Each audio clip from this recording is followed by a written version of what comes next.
Luhansk, and Donetsk. The World Food Programme and partners reached 800,000 people in the past months and are scaling up to reach 1.2 million people by mid-April. The World Health Organization and partners have reached more than 500,000 people in the most vulnerable areas with emergency health, trauma, and surgery kits.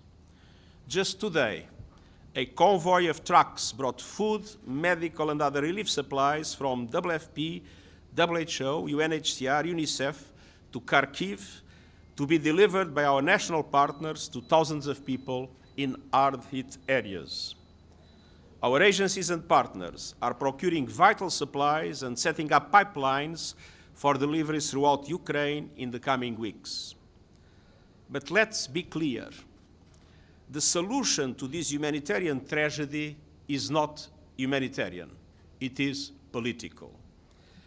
I'm therefore appealing for an immediate humanitarian ceasefire to allow for progress in serious political negotiations aiming at reaching a peace agreement based on the principles of the United Nations Charter. A cessation of hostilities will allow essential humanitarian aid to be delivered and enable civilians to move around safely. It will save lives, prevent suffering, and protect civilians. I hope a ceasefire will also help to address the global consequences of this war, which risks compounding the deep hunger crisis in many developing countries that already lack fiscal space to invest in their recovery from the pandemic and now face soaring food and energy costs. I strongly appeal to the parties to this conflict and to the international community as a whole to work with us for peace in solidarity with the people of Ukraine and across the world. Thank you. Thank you very much, Mr. Secretary General. Can you expand a bit on what Mr. Griffiths is being asked to do, and is he going to go to the region? Is he going to try and meet with senior leaders, both in Moscow and in Ukraine? And how quickly is he going to basically start this peace effort? Well, he will immediately start. He's in Kabul today and will be coming back. And he already made some contacts. And of course, I hope that he will be able to go to both Moscow and Kiev as soon as that becomes possible. It's very important to establish a serious dialogue with both parties in relation to the possibility of this humanitarian ceasefire. To the rest of the world.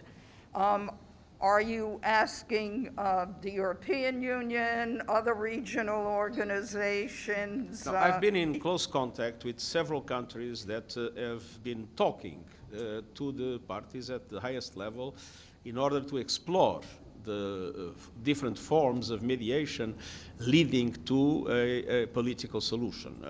I've been in very close contact with our Turkish friends, with Qatar, with Israel, with India, China, but also France, Germany. And it is my belief that all these efforts are essential in order to create the conditions to allow for finally this war to come to an end. And are all those countries supporting this effort? I hope so. Thank you very much, Mr. Secretary General. You mentioned you're calling for the immediate ceasefire in your intervention.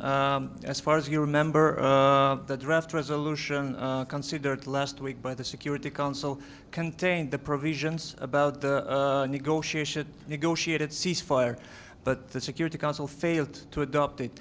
Do you consider it as a mistake? And the second question, please, what are your expectations of tomorrow's humanitarian meeting by the Security Council in Ukraine? Well, first of all, the Security Council decides whatever the Security Council decides, but that doesn't mean that anyone in the Security Council is against a negotiated ceasefire, as you mentioned. So I strongly hope that there will be goodwill from all sides in order for this ceasefire to take place. And I believe the briefing tomorrow will be a humanitarian briefing about the humanitarian situation. As far as I know, there will be elements of our humanitarian agencies that will be briefing the Security Council. Sharon Price, please. Secretary General, Russian leaders at the highest levels continue to assert their right to use nuclear weapons if and when a scenario is required for such a move. We are also seeing reports of nuclear facilities in Ukraine being targeted by strikes. Are you concerned that we are now on the cusp of either a biological conflict here or a nuclear war? Well, I was this morning in contact with the Director General of International Agency of International Atomic Energy Agency, and there will be a number of very important initiatives by IAEA in the next few days in order to guarantee the security of the nuclear facilities inside Ukraine.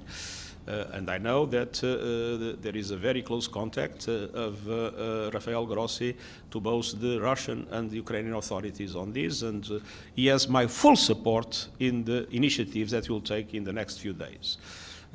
On the other hand, I can't imagine the possibility of having a nuclear, a biological, or a chemical war in this scenario. That would be would be something that I believe will be avoided. It must be avoided. Thank you. It's Pamela Falk from CBS News, Secretary General. Is there any reason you have to believe that a ceasefire is actually being agreed to by the two sides, by Russia in particular? And is there any way the UN can enforce that if a ceasefire comes into play? Thank you. Well, as a matter of fact, I've been hearing in different positions taken by both the Ukrainians and the Russian Federation in the motion that was presented to the Security Council, reference to a ceasefire. So I think this is the moment in which I believe it makes sense for the UN to assume the initiative. And of course, it depends on the will of the parties when a ceasefire is established to define the arrangements necessary to make the ceasefire persist. Thank you very much. Thank you very much. Thank you.